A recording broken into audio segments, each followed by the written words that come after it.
สบายดีพ่อแม่พี่น้องปองปายเบิดสุขคนทางฝั่งลาวและฝั่งไทยเด้อก็คือมื้อนี้บ่าวตอกมีจุดประสงค์สิมาขอความช่วยเหลือทางพี่น้องฝั่งไทยและฝั่งลาวเนาะผู้ใดมีการมีงานก็เซตบอกบ่าวตอกแหน่เด้อทางไทยสบายดีบ่าวตอกบ่มีงานเฮ็ดพ่อแม่พี่น้องเอ้ยขึ้นมาเป็น10กว่าวันนะจุดประสงค์อยากมาอยู่ประเทศไทยก็คือวัฒนธรรมนี่มันคล้ายเคียงกันพ่อแม่พี่น้องเอ้ยการเว้าการจาเฮาก็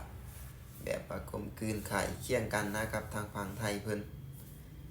วัฒนธรรมคือกันพ่อแม่พี่น้องเอ้ยคือกันทุกอย่างเลย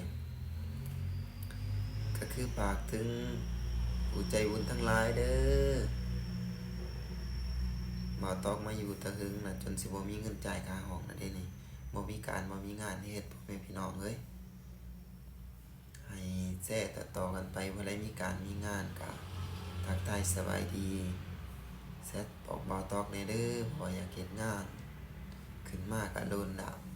ทั้งบ้านทั้งเมืองเพิ่นก็รอท่าใส่เงินก็คือเห็นนะบ้านเนาะการเป็นอยู่มันก็ต้องใส่เงินทางลาวเฮาเดียวนี่ก็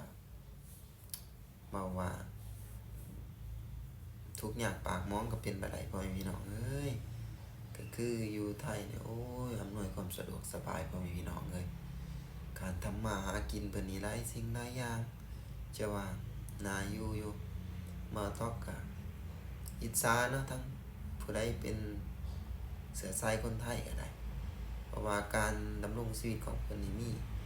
การเป็นอยู่นี่ใช้ชีวิตค้าขายหลายอย่างหลายวิธีพ่อแม่พี่น้องเอ้ยทั้งบ้านเฮานี่ก็คือฝั่งลาวนี่มันก็เศรษฐกิจมันก็อยากย่ำแย่พ่อแม่พี่น้องเอ้ย